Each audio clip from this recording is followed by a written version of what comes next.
वक्त की उत्तर प्रदेश के देवबंद में शाहीन बाग की तरह ही नागरिकता संशोधन कानून के खिलाफ हो रहे प्रदर्शन पर केंद्रीय मंत्री गिरिराज सिंह ने एक विवादास्पद बयान दे दिया है और इसके बाद सियासत तेज हो गई है। गिरिराज सिंह के देवबंद को आतंकवाद की गंगोत्री करार देने के बाद यहां सियासी बवाल मच गया है। देवबंद उलेमाओं ने जहां गिरिराज सिंह से माफी मांगने की मांग की है, वहीं शिया वक्फ बोर्ड के चेयरमैन वसीम रिजवी ने देवबंद पर लोगों को कट्टर बनाने का सीधा आरोप लगा दिया, जबकि समाजवादी पार्टी ने गिरिराज सिंह पर सांप्रदायिकता फैलाने का आरोप लगाया है। उत्तर प्रदेश सरकार में मंत्री मोहसिन रजा ने गिरिराज सिंह का बचाव करते हुए दावा किया कि पश्चिमी उत्तर प्रदेश के कई जिले ऐसे हैं जहां आतंकी गतिविधियों में इन्हें शामिल पाया गया है। मैंने एक बार कहा था कि ये देवबंद ये आतंकवाद की गंगोत्री, सारे बड़े बड़े दुनिया में जो भी पैदा हुए आतंकवाद, चाहे हाफिज सईद का मामला हो, ये सारे के सारे लोग यहीं से निकलते हैं।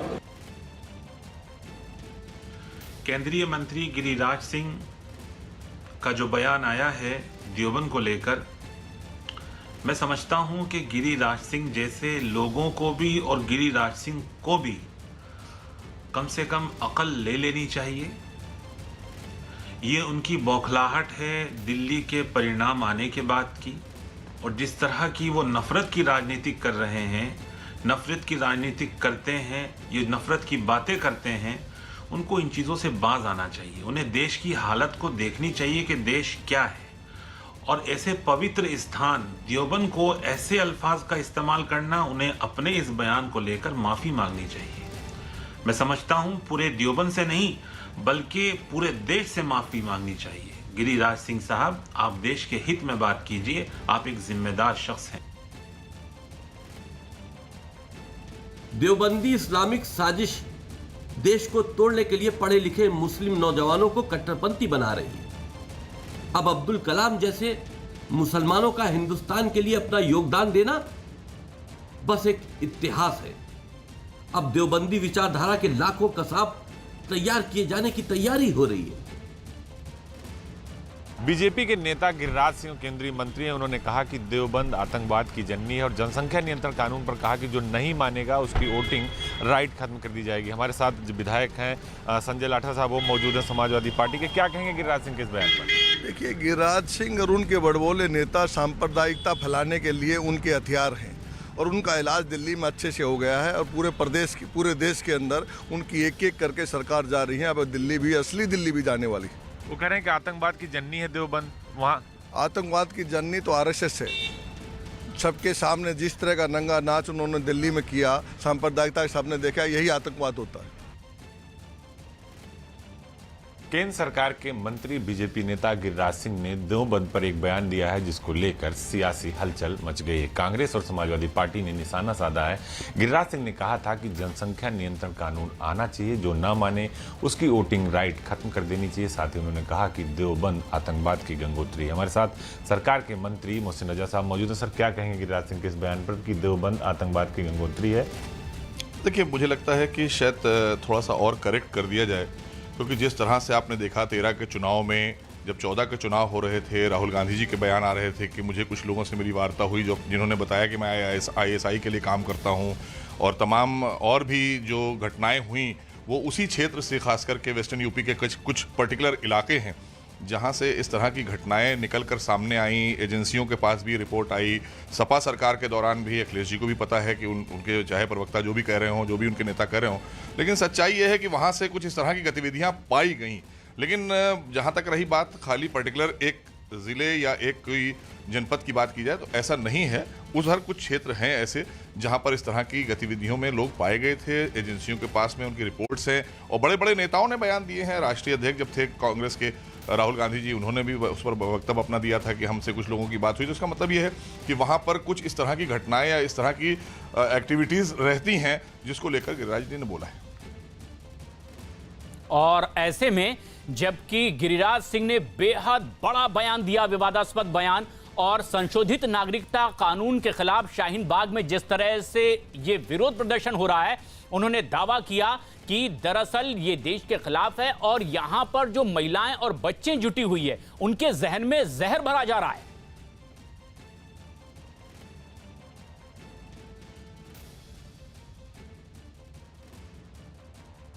ये सीएए के विरोध में नहीं है, ये भारत के विरोध में है।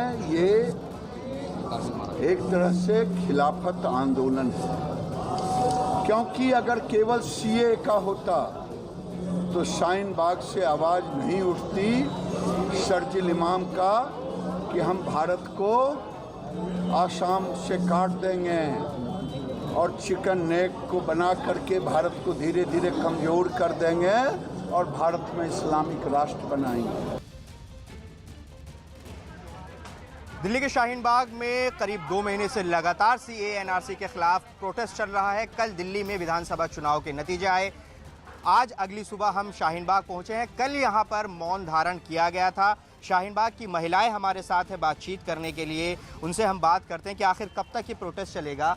आप बताइए, पहला आपसे सवाल ये है कि कल इस पर हम रिएक्शन लें। कल रिजल्ट आया दिल्ली का, कल हमने देखा कल आप लोगों ने कोई बात नहीं की। पहले बताइए कि कल मौन धारण क्यों किया? ये इसलिए किया था सर कि जो है ये हो रहा था ना कि पॉलिटिक्स के ऊपर शाहीन बाग बैठा हुआ है, तो इसलिए हमें दिखाना था कि देखो हम आज मौन धारण कर रहे हैं, हमें कोई पॉलिटिक्स से कोई मतलब नहीं है, क्योंकि हमें तो अपना यही 2-3 चीज़ें जो लागू करी हैं केंद्र सरकार ने, इन्हें अपना वापस लें और ये केंद्र सरकार ही वापस लेगी, क्योंकि उन्होंने ही लागू किया, उन्होंने की सरकार है, पीएम वगैरह, पीएम मोदी जी। कल आप ये चाहते थे कि इस मंच से किसी भी पार्टी का नाम ना जाए, इसीलिए आपने मौन धारण किया था?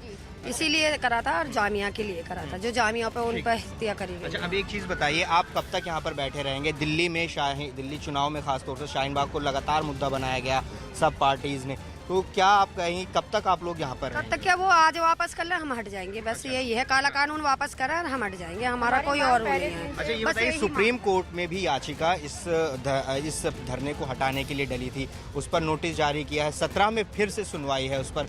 क्या आप कहेंगे कि अब किससे बात आपकी, अभी तक कोई प्रतिनिधि कोई बातचीत के लिए तैयार है? क्या कुछ आगे बढ़ रहा है कोई? देखिए, हम सुप्रीम कोर्ट का सम्मान करते हैं। हमने इससे पहले भी उनका जो कहते बाबरी मस्जिद लेकर उनका फैसला सुना, उनका हमने सम्मान किया था। लेकिन अब ये किसी मस्जिद या मंदिर की बात नहीं, ये है संविधान की बात।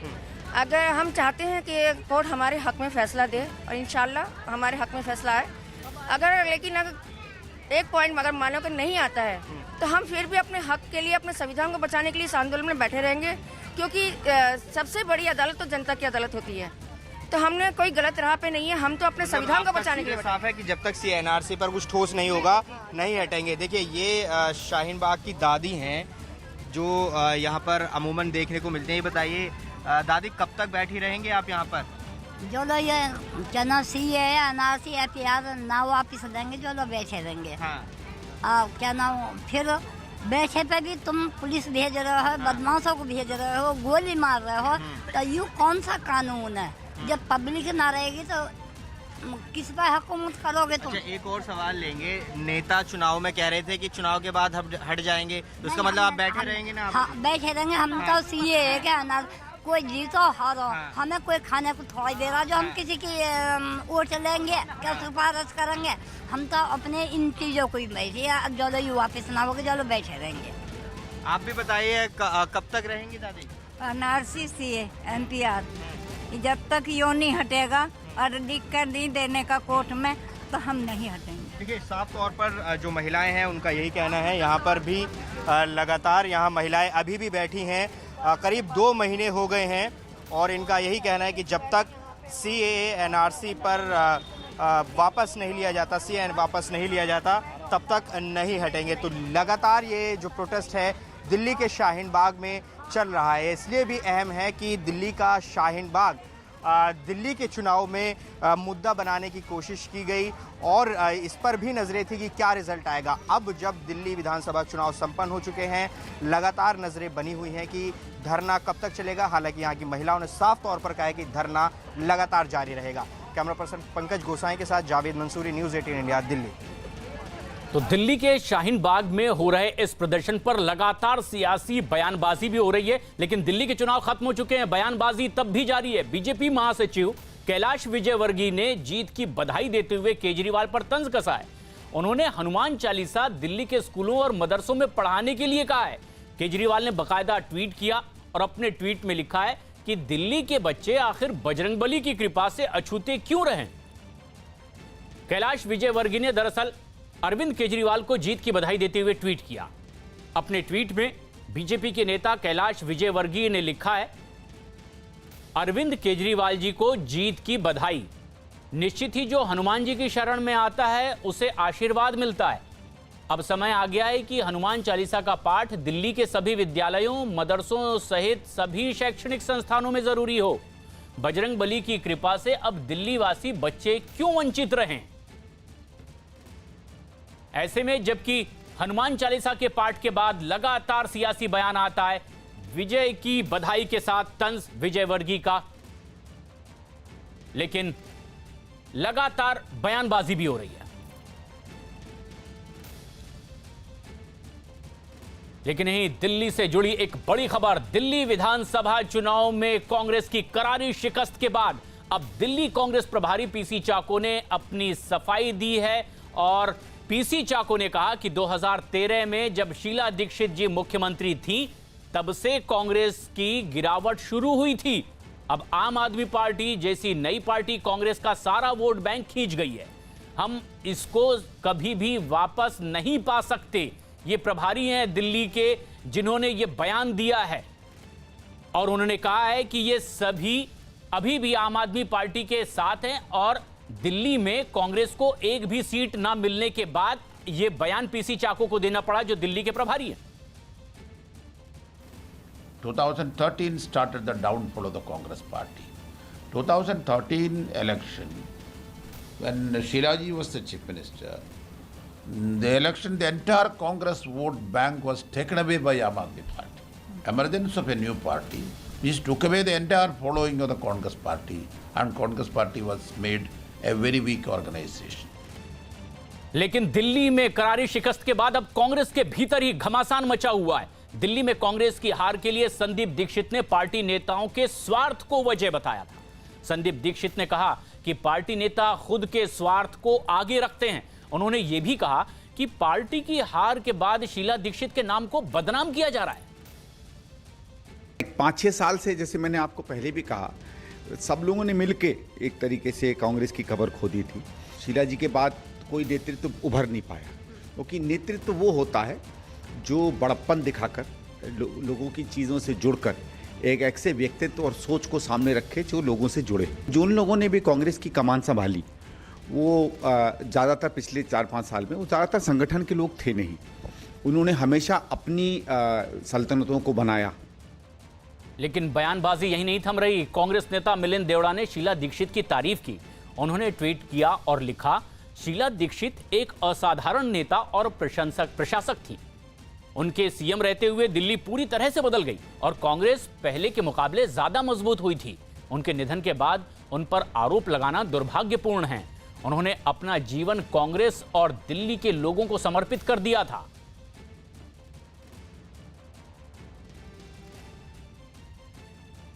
लेकिन इस बीच दिल्ली में कांग्रेस की हार पर पी चिदंबरम ने आम आदमी पार्टी को बधाई दी, जिस पर वो अपनी ही पार्टी के नेताओं के निशाने पर आ गए। शर्मिष्ठा मुखर्जी ने ट्वीट किया और लिखा, सर, उचित सम्मान के साथ बस इतना जानना चाहती हूं कि क्या कांग्रेस पार्टी राज्यों में बीजेपी को हराने के लिए क्षेत्रीय दलों को आउटसोर्स कर रही है? अगर नहीं तो फिर हम अपनी हार पर मंथन करने की बजाय आम आदमी पार्टी की जीत पर गर्व क्यों कर रहे हैं? और अगर ऐसा है तो हमें बतौर प्रदेश कांग्रेस कमेटी अपनी दुकान बंद कर देनी चाहिए। अपनी वरिष्ठ नेता पर शर्मिष्ठा मुखर्जी का बड़ा हमला है इस ट्वीट के जरिए। दिल्ली में आम आदमी पार्टी की जीत पर पी चिदंबरम ने दरअसल ट्वीट किया था और बधाई दी थी। उन्होंने ट्वीट करते हुए लिखा था, आम आदमी पार्टी की जीत हुई, बेवकूफ बनाने और फेंकने वालों की हार। भारत के सभी हिस्सों में आने वाले दिल्ली के लोगों ने बीजेपी के ध्रुवीकरण, विभाजनकारी और खतरनाक एजेंडे को हरा दिया है। मैं दिल्ली के लोगों को सलाम करता हूं जिन्होंने ऐसे राज्यों के लिए मिसाल पेश की है जहां 2021 और 2022 में चुनाव होने वाले हैं। तो आम आदमी पार्टी को बधाई दी और इस पर खुशी जाहिर की। लेकिन इसके बाद शशि थरूर ने भी आम आदमी पार्टी को जीत के लिए बधाई दी और चिदंबरम पर हमला किया। शशि थरूर ने ट्वीट किया और लिखा, किसी भी जीत पे यूं नाजा शिकस्त खा के फतेह पाई हो। ये दरअसल आपस में मचा घमासान है। अपने ही नेताओं पर पलटवार कांग्रेस के कई नेताओं का देखने को मिल रहा है दिल्ली में करारी शिकस्त के बाद। अरुण सिंह हमारे सहयोगी इस वक्त हमसे सीधे जुड़ रहे हैं। अरुण, शर्मिष्ठा ने जो सवाल किया कि हम आखिर आम आदमी पार्टी के जीत पर इतना जश्न क्यों मना रहे हैं, बजाय इसके कि हम अपने हार पर मंथन करें, और अगर इसकी जरूरत नहीं है तो क्यों ना दिल्ली प्रदेश कांग्रेस कमेटी की दुकान बंद कर दी जाए। यह बड़ा सवाल है शर्मिष्ठा का अपने नेताओं से। इसका जवाब दे पा रहे हैं अब कांग्रेस के नेता? देखिए, सबसे पहले तो प्रशांत, मैं 24 अकबर रोड जो कांग्रेस का मुख्यालय है उसकी तस्वीर आपको दिखा दूं, जिस पार्टी की इतनी जबरदस्त हार हुई हो और दोबारा ऐसा हुआ हो। यानी 10 साल से विधानसभा में पार्टी का कोई रिप्रेजेंटेशन है ही नहीं। उस पार्टी में इतनी शांति है, आराम से सारे नेता बैठे हुए हैं, एक दूसरे पर सवाल खड़े कर रहे हैं, एक दूसरे से सवाल पूछ रहे हैं, और ये सब कुछ प्रशांत कहाँ हो रहा है? पार्टी किसी बैठक में नहीं हो रहा है, ट्विटर पे हो रहा है, सोशल मीडिया प्लेटफॉर्म पे। कोई कह रहा है कि 2013 में शीला दीक्षित के रहते ही कांग्रेस का डाउनफॉल शुरू हो गया था। दूसरे आंकड़े दे रहा है, कह रहा नहीं, तब नहीं हुआ था, बल्कि शीला की वापसी के बाद 2015 में भी पार्टी का मत प्रतिशत बढ़ा था। शीला के रहते तो पार्टी बहुत अच्छी स्थिति में थी। एक नेता हैं, बड़े नेता हैं, गृह मंत्री, वित्त मंत्री रह चुके हैं कांग्रेस की तरफ से, वो आम आदमी पार्टी की जीत पर खुश हैं। तो दूसरी नेता शर्मिष्ठा मुखर्जी पूछती हैं तो दुकान बंद कर दें क्या दिल्ली कांग्रेस की? इसलिए ये सवाल उठ रहे हैं क्योंकि पार्टी ने गंभीरता से दिल्ली का चुनाव लड़ा ही नहीं। प्रशांत जी, आपने देखा कि किस तरह से आखिरी चरण में केंद्रीय नेतृत्व मैदान में उतरा था। तो कांग्रेस पार्टी में सिर्फ फुटअव्वल लगातार दिल्ली की हार के बाद जारी है, लेकिन ईमानदार प्रयास पार्टी की तरफ से ये नहीं हो रहा है कि ये पता करें कि क्यों ये हार हुई। लेकिन अरुण, बड़ा सवाल ये है कि जो शीर्ष नेतृत्व है ये क्या जवाब देगा? कार्यकर्ताओं तक आखिर क्या संदेश जा रहा है जब कांग्रेस पार्टी के वरिष्ठ नेता आपस में इस तरह से लड़ रहे हैं और दिल्ली चुनाव पर मंथन की बजाय एक दूसरे पर आरोप लगाए जा रहे हैं? शीर्ष नेतृत्व का क्या रुख होगा? कोई संकेत मिल रहे हैं कांग्रेस की तरफ से? देखिए प्रशांत, शीर्ष नेतृत्व की भी जिम्मेदारी कम नहीं है और उसकी भी गलती कम नहीं है। दिल्ली में जब चुनाव घोषित हुए थे तभी से कहीं ना कहीं ये लगने लगा था कि पार्टी पूरे मन से चुनाव में जाना ही नहीं चाहती। पार्टी ने पूरी कोशिश नहीं की, मेहनत नहीं की, पूरा होमवर्क नहीं किया। और आप देखिए कि ये संदेश क्यों गया वोटरों में कि आम आदमी पार्टी को एक तरह से अपरोक्ष रूप से समर्थन है। मजबूत उम्मीदवार क्यों नहीं उतारे गए आम आदमी पार्टी के जो नेता जीत रहे थे उनके खिलाफ? टिकट बंटवारे को लेकर के और तमाम लोगों को चांदनी चौक से आप देखिए कि जेपी अग्रवाल की जगह अलका लांबा को दिया गया टिकट, अजय माकन चुनाव ही नहीं लड़े। इसके अलावा तमाम ऐसे मुद्दे थे कि पार्टी कभी दौड़ में दिखी नहीं, पार्टी कभी गंभीरता से चुनाव लड़ती दिखी नहीं। तो इसलिए सिर्फ स्टेट लीडरशिप की बात नहीं है, इसमें केंद्रीय नेतृत्व भी। पीसी चाको की बात करिए आप, वो प्रदेश के प्रभारी हैं, वो अनुसंधान करके हार के बाद ये बता रहे हैं कि डाउनफॉल 2013 में ही शुरू हो गया था। तो कहीं ना कहीं जिम्मेदारी हर स्तर पर है और किसी को भी इसमें संदेह का लाभ नहीं दे सकते आप। ये संदेश जरूर गया कि आम आदमी पार्टी को कांग्रेस मदद कर रही है और इसलिए कांग्रेस के कैडर ने चुप्पी साध ली और वोटर आम आदमी पार्टी की तरफ शिफ्ट हो गए। तो दिल्ली में करारी शिकस्त के बाद मंथन की बजाय एक दूसरे पर आरोप प्रत्यारोप कांग्रेस के भीतर, लेकिन उधर आम आदमी पार्टी में जश्न का माहौल। दिल्ली चुनाव में मिली इस बड़ी जीत के बाद आम आदमी पार्टी ने अरविंद केजरीवाल को बाकायदा विधायक दल का नेता चुन लिया, जो एक महज औपचारिकता थी। केजरीवाल के घर पर विधायक दल की बैठक हुई, मनीष सिसोदिया ने केजरीवाल के नाम का प्रस्ताव रखा और इसके बाद सभी विधायकों ने सर्वसम्मति से केजरीवाल को विधायक दल का नेता चुन लिया। अब केजरीवाल उपराज्यपाल से मिलकर सरकार बनाने का दावा पेश करेंगे और ये उस बैठक की तस्वीरें जहां तमाम 62 विधायकों को बुलाया गया। केजरीवाल के घर पर बहुत अहम बैठक हुई, हालांकि यह महज औपचारिकता थी जो पूरी कर ली गई है। औपचारिकता अब इसके बाद ये कि केजरीवाल बतौर आम आदमी पार्टी के नेता एलजी के पास जाएंगे और फिर एक बार सरकार बनाने का दावा पेश करेंगे। अरविंद केजरीवाल, जिस तरह की खबर आ रही है, 16 फरवरी को दिल्ली के रामलीला मैदान में मुख्यमंत्री पद की शपथ लेंगे। उस दिन संडे है और दिल्ली के लोग आ सके उस शपथ ग्रहण समारोह में, इस बात की तैयारी की गई है। जो 62 विधायक बने हैं उनमें से एक विधायक संजीव झा, उनका परिचय यह है कि वो सबसे ज्यादा मार्जिन से चुनाव जीते हैं। हमारे साथ संजीव झा हैं, बैठक अंदर चल रही है, वहां पर क्या बातचीत होती है बाद में हम आपको बताएंगे। सबसे पहले सीधे संजीव झा से मुलाकात आपकी कराते हैं। संजीव, खुश तो बहुत होंगे, इतनी बड़ी जीत तो शायद इतिहास में कभी लोगों को मिली होगी। मैं धन्यवाद करता हूं अपने क्षेत्र की जनता को और सभी कार्यकर्ताओं को जिन्होंने दिन रात मेहनत किया। मुझे लगता है कि एक तरफ पूरी फौज थी हमारे क्षेत्र में, देश के गृह मंत्री, 4 मुख्यमंत्री, 17 कैबिनेट मिनिस्टर, 57 सांसद, सैकड़ों विधायक हमारे विधान चप्पे चप्पे पर बैठे हुए थे। हमारे क्षेत्र की जनता ने बताया कि हम विकास के साथ हैं, अरविंद केजरीवाल जी के किए गए काम के साथ हैं। इतनी बड़ी जब जीत होती है तो जनता की उम्मीदें भी आपसे होती हैं, जिम्मेदारी भी आपकी होती है, तो अब विधायक ही रहेंगे या मंत्री बनेंगे? नहीं, देखिए, जनता ने जो जिम्मेदारी है उस पर काम करना है। जो इतने बड़े मैंडेट दिया है, मुझे लगता है कि हमारी जवाबदेही पहले उनके मैंडेट के साथ न्याय है, उनके लिए काम करना है। तो मुझे लगता है कि जवाबदेही बहुत ज़्यादा है। कोशिश करेंगे हम, जो जनता दिल्ली की 2 करोड़ जनता को बहुत बहुत दिल से आभार व्यक्त करना चाहता हूं। और सच कहूं तो आज आभार व्यक्त करने के लिए शब्द नहीं है, क्योंकि पहली बार शायद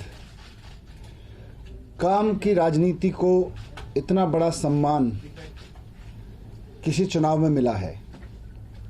और ये उम्मीद लोगों को दिल्ली के लोगों से थी, दिल्ली की जनता से थी। दिल्ली की जनता से जितनी उम्मीद थी उससे कहीं ज़्यादा, उससे कहीं प्रचुर मात्रा में सम्मान काम की राजनीति को दिल्ली की जनता ने दिया, प्यार मोहब्बत की राजनीति को दिया, नफरत की राजनीति को सिरे से नकारा। 70 में से 62 सीटें और लगातार दूसरी बार इतनी बड़ी बम्पर जीत देकर दिल्ली के लोगों ने फिर सिद्ध किया है कि देश की राजधानी में देश के वो लोग रहते हैं, वो वोटर्स रहते हैं, देश भर से आए हुए वो लोग रहते हैं जो काम को पसंद करते हैं, जो ये चाहते हैं कि सरकारों का काम लोगों के लिए सुविधाएं देना है, लोगों की ज़िंदगी में सहयोग करना है, लोगों के परिवार को समृद्ध बनाना है और अल्टीमेटली राष्ट्र को समृद्ध बनाना है, काम करना है। आज दिल्ली के लोगों ने बताया है कि काम का, राजनीति का डेवलपमेंट मॉडल जो है वो केजरीवाल जी का डेवलपमेंट मॉडल है। उससे इकोनॉमी भी आगे बढ़ेगी, उससे परिवार भी आगे बढ़ेगा और उससे देश भी आगे बढ़ेगा।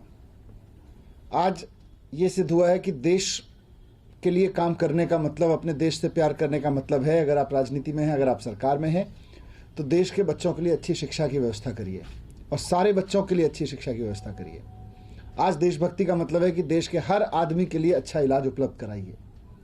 आज राष्ट्रभक्ति का मतलब है कि आप देश के सब लोगों को, हर घर को अच्छी 24 घंटे सस्ती दरों पर या अफोर्डेबल कॉस्ट पर बिजली उपलब्ध कराइए, पानी उपलब्ध कराइए। ये सब देशभक्ति है। देश की महिलाओं के लिए सुरक्षा देना देशभक्ति है आज। और आज इसकी राजनीति को दिल्ली के लोगों ने मोहर लगाई है। मैं बहुत गर्वान्वित महसूस कर रहा हूं, एक दिल्ली का नागरिक होने के नाते और दिल्ली का एक पॉलिटिकल कार्यकर्ता होने के नाते। इसके साथ साथ दिल्ली के लोगों ने एक और मैसेज दिया और संदेश साफ है कि अरविंद केजरीवाल हमारा बेटा है, हमारे भाई हैं। बहुत कुछ जहर, नफरत फैलाने की कोशिश की गई, मैं उस पर नहीं जाऊंगा, अब चुनाव खत्म हो चुका है। लेकिन फिर भी दिल्ली के लोगों ने बहुत खुले दिल से जवाब दिया कि अरविंद केजरीवाल हमारा बेटा है। आज मैं अभी थोड़ी देर पहले दिल्ली के विधायक दल की बैठक से आ रहा हूँ। नवनियुक्त विधायकों ने, सभी ने, 62 विधायकों ने एक स्वर से फैसला लिया कि अरविंद केजरीवाल जी हमारे विधायक दल के नेता होंगे और वही दिल्ली के अगले मुख्यमंत्री होंगे। ऐसे देखें तो एक औपचारिक डिसीजन था, पर फिर भी सबने एक मत से लिया और उसके बाद ये तय किया कि 16 फरवरी को मुख्यमंत्री जी का शपथ ग्रहण समारोह होगा, रामलीला मैदान में होगा। और पहले की तरह ही दिल्ली की सभी जनता से मेरी अपील है कि आपका बेटा, आपका भाई अरविंद केजरीवाल जी 16 तारीख को जब शपथ लेंगे तो बड़ी से बड़ी संख्या में पहुंचकर वहां उपस्थित हों और उनके आशीर्वाद दें, उन्हें अपना प्यार दें, उन्हें आशीर्वाद दें कि वो अगले 5 साल भी जितने काम पिछले 5 साल में किए उससे ज़्यादा काम कर सकें, उनका हौसला बढ़ाएं। सभी लोगों को आना है और 10 बजे से शपथ ग्रहण समारोह होगा रामलीला मैदान में। तो मैं आज आपके माध्यम से दिल्ली के लोगों से यही अपील करना चाहता हूं कि सभी लोग, दिल्ली के सभी दिल्लीवासी आएँ और वहां अरविंद केजरीवाल जी के साथ मिलके शपथ भी लें कि हम सब मिलके दिल्ली को नफरत की राजनीति से ऊपर का शहर बनाएंगे और दिल्ली को विकास का एक ऐसा मॉडल बनाएंगे जहां शिक्षा, स्वास्थ्य, बिजली, पानी जैसे मुद्दे, लोगों की ज़िंदगी से जुड़े अहम मुद्दे राजनीति के कोर में हों। Thank you. अरविंद वहाँ पे शपथ लेंगे या पूरा कैबिनेट लेगा? नहीं, पूरी कैबिनेट शपथ लेगी।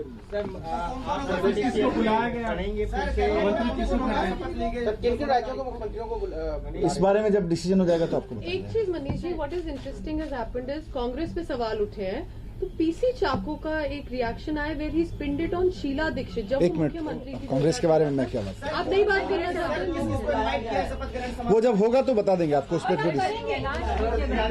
आपको कहा है कि बधाई और साथ ही साथ ये कहा कि निश्चित ही हनुमान जी के शरण में जो आता है उसको आशीर्वाद मिलता है।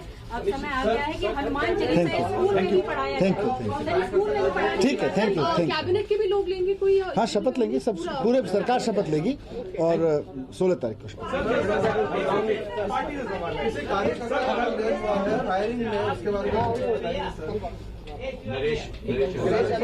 ये फिर से एक दिल्ली के लॉ एंड ऑर्डर की सिचुएशन पर बड़ा सवाल है कि कैसे दिल्ली में सरेआम गोलीबारी हो रही है और ये इस तरह की घटनाएं हो रही हैं, अपराधी खुले घूम रहे हैं। इस पर मुझे लगता है लॉ एंड ऑर्डर के लिए जिम्मेदार लोगों को सीधे जिम्मेदारी लेके इस तरह की हरकतों को तुरंत रोकना चाहिए।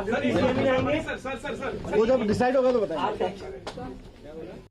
दिल्ली के लॉ एंड ऑर्डर पर सवाल खड़े करते हुए उन्होंने कहा है कि आरोपियों की तुरंत गिरफ्तारी हो, लेकिन जानकारी जो सबसे अहम दी वो ये कि किसे बुलाना है ये अभी तय नहीं किया गया है। लेकिन 16 फरवरी को दिल्ली के रामलीला मैदान में सुबह 10 बजे पूरे मंत्रिमंडल का मुख्यमंत्री केजरीवाल के साथ शपथ ग्रहण होगा।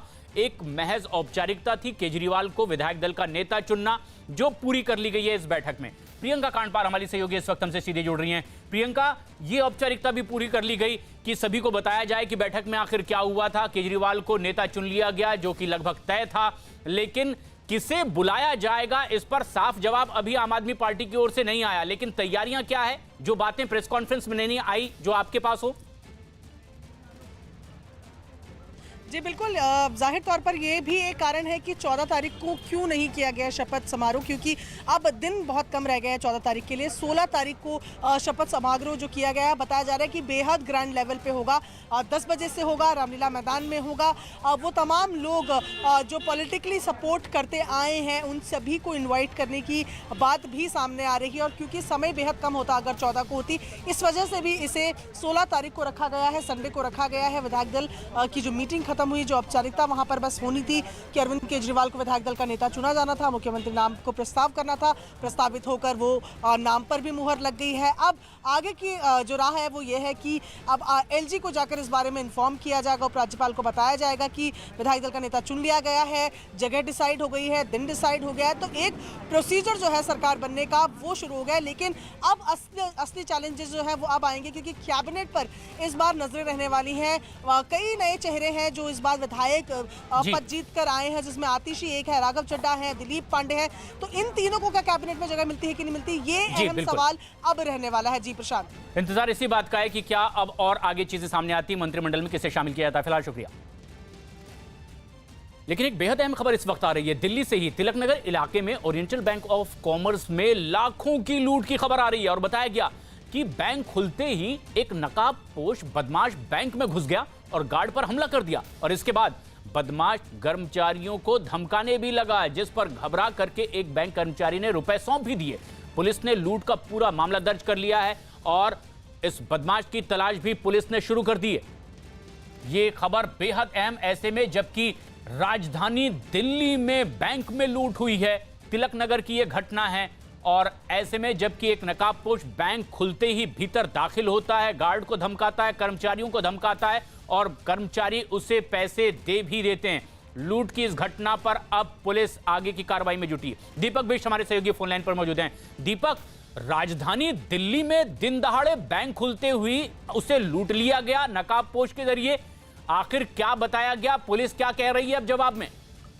देखिए, बड़ा सवाल है सुरक्षा का, क्योंकि बैंक जिसको खोलने की तैयारी हो रही थी 10:20 पर ये शख्स वहां पर आता है जिसने नीली एक काली जैकेट पहनी हुई थी और नीला कैप भी लगाया हुआ था सिर में, और वहां पर घुसकर अचानक जैसे बैंक का दरवाजा खुलता है उसी दौरान वो गार्ड कब्जे में लेकर अंदर घुस जाता है और वहीं पर जाकर उसने डिमांड करी है कैश की, जिसके बाद अधिकारियों ने 1.5 लाख कैश भी दिया है उसे। तो सबसे बड़ा सवाल यह है कि समय आसपास क्या लोग नहीं थे या फिर अचानक ही इतनी जल्दबाजी में हुआ कि कैश उतना ही था या कम दिया गया, ये बात अभी जांच में सामने आ पाएगी। लेकिन बड़ी घटना कही जाएगी क्योंकि राजधानी दिल्ली में जिससे सुरक्षा का दावा किया जाता है और बैंक के को निशाना बनाकर ये वारदात करने के लिए, रॉबरी करने के लिए वो इरादे से वहां पर गुजरा था। तो पुलिस इस पूरे मामले में फुटेज खंगाल रही है क्योंकि वहां से जब वो भागा है तो ये भी जानकारी आ रही कि वो जो गार्ड है उसका भी हथियार लेकर भागा है और एक स्कूटी में भागा है। तो कुल मिलाकर जांच की जा रही है। तो बैंक में लूट और गार्ड का हथियार लेकर ये बदमाश फरार हो गया, लेकिन दिल्ली में सुरक्षा पर बड़ा सवाल। पर इस वक्त आ रही उत्तर प्रदेश से कांग्रेस महासचिव प्रियंका गांधी वाड्रा ने उत्तर प्रदेश के आजमगढ़ में घायल हुई महिलाओं से मुलाकात की है। ये महिलाएं नागरिकता कानून और एनआरसी के खिलाफ धरना दे रही थी और इस दौरान पुलिस ने उन पर कार्रवाई की इन्हें हटाने के लिए। तो घायल हुई महिलाओं से मिलने के लिए आजमगढ़ पहुंची हैं प्रियंका गांधी वाड्रा। आजमगढ़ के बिलरियागंज में सीए और एनआरसी के विरोध में 5 फरवरी को दरअसल महिलाओं ने शाहीन बाग की तर्ज पर ही अनिश्चितकालीन धरना शुरू कर दिया था और इस दौरान इन प्रदर्शनकारियों को हटाने के लिए पुलिस ने कार्रवाई की थी।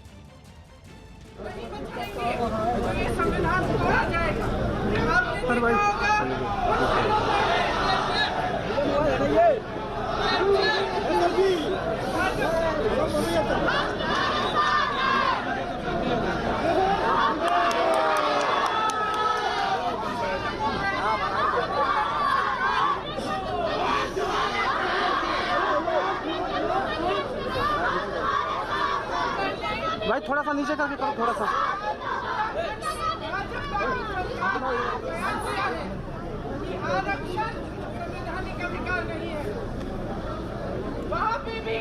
और प्रियंका यहां सीधे उनके बीच पहुंची हुई हैं, उन्हें संबोधित कर रही हैं। अजीत सिंह हमारे सहयोगी इस वक्त हमसे सीधे जुड़ रहे हैं। अजीत, इससे पहले वो कुछ बच्चों से भी मुलाकात करती दिखाई दी थी, लेकिन इस वक्त जब वो बोल रही हैं, क्या संदेश देने की कोशिश कर रही हैं प्रियंका गांधी वाड्रा? देखिए, बिल्कुल प्रशांत, वो आजमगढ़ पहुंची थी पहले एयरपोर्ट के माध्यम से, और जो सीए प्रोटेस्ट थे जो बिलरियागंज में कर रहे थे, जो विवाद हुआ था उसमें जो घायल थे उनसे मिलने गए और एक बच्ची से उन्होंने मुलाकात की, उसको चॉकलेट खिलाया, उसको गोद में उठाया। तो प्रियंका गांधी जहां जाती हैं कुछ ऐसा करती हैं तो कि सबकी नजर में आ जाती हैं। और जहां चूंकि अखिलेश यादव वहां से सांसद हैं, उनके लापता होने के पोस्टर लगा दिए गए थे कुछ दिनों पहले और अब प्रियंका पहुंच गई हैं, तो कहीं न कहीं जो यूपी वाली पॉलिटिक्स है वो प्रियंका करती नजर आ रही है। हालांकि समाजवादी पार्टी ने कहा कि इसका कोई फर्क नहीं पड़ेगा। अब प्रियंका गांधी वहां लोगों को संबोधित कर रहे हैं। वो सुबह भी उन्होंने कहा था कि किसी को भी जो है सबको संविधान अधिकार देता है अपनी बात रखने का, सबको अधिकार है और जुल्म हो रहा है जो है इस सरकार में। तो कहीं ना कहीं बीजेपी को सीधे टारगेट करती नजर आती है प्रियंका गांधी, क्योंकि पूर्वांचल की वो प्रभारी भी हैं 42 सीटों की। तो अब 2022 का टारगेट उनके सामने, और आजमगढ़ विशेष तौर से चूंकि जिस कम्युनिटी में वो गई है जहाँ सीए का प्रोटेस्ट हो रहा है, तो उनको इस बात का अंदाजा है कि बहुत सारी ऐसे 40 विधानसभाएं पूर्वांचल की ऐसी हैं जिससे सीए प्रोटेस्ट करने वाले लोगों का समर्थन कर कुछ मजबूती अपने आप में हासिल कर सकती है प्रियंका गांधी। प्रशांत, तो कांग्रेस में उत्तर प्रदेश में नए सिरे से जान फूंकने की कोशिश में प्रियंका इससे पहले वाराणसी गई और अभी आजमगढ़ में मुलाकात कर रही है प्रदर्शनकारी। लेकिन उधर खबर बिहार से भी है। दिल्ली के बाद अब बिहार में आर पार की तैयारी शुरू हो चुकी है। आरजेडी और जेडीयू के बीच में पोस्टर वॉर छिड़ गया है। आरजेडी ने पटना में पोस्टर लगाकर सीएम नीतीश कुमार पर बिहार के हालात खराब करने का हवाला दिया और उन पर हमला बोला है। कहा कि नीतीश की सरकार में कोई विकास नहीं हुआ है। जेडीयू ने आरजेडी पर पलटवार करने में देरी नहीं लगाई और जेडीयू ने कहा कि दरअसल लालू यादव के वक्त ये ठग राज रहा है। पोस्टर लगाकर लगातार आरोप प्रत्यारोप की सियासत दोनों ही दलों के बीच, जेडीयू और आरजेडी के बीच चुनाव से पहले ये पोस्टर वॉर छिड़ा नजर आ रहा है, जहां जेडीयू ने कहा कि ठग्स ऑफ बिहार है लालू यादव। पोस्टर से यह संदेश देने की कोशिश बिहार की जनता को। तो जेडीयू ने कहा कि कोई विकास नीतीश कुमार ने नहीं किया।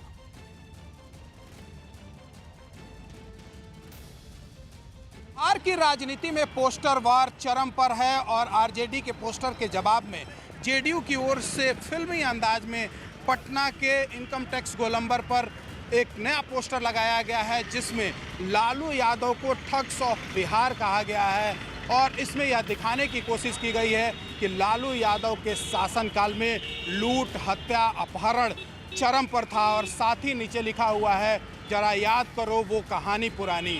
मतलब यह दिखाने की कोशिश की गई है कि जब लालू यादव का सत्ता था, शासनकाल था, उस समय बिहार में अपराध और लूट चरम पर था, तो वहीं दूसरी ओर इनकम टैक्स के दूसरे हिस्से में आरजेडी की ओर से एक पोस्टर लगाया गया है जिसमें यह कहा गया है कि नीतीश कुमार का 15 साल जनता बेहाल। और इस पोस्टर में यह दिखाने की कोशिश की गई है कि डूबता पटना, स्वास्थ्य बेहाल, पटना में बाढ़ और कुर्सी की पुजारी नीतीश कुमार को बताया गया है।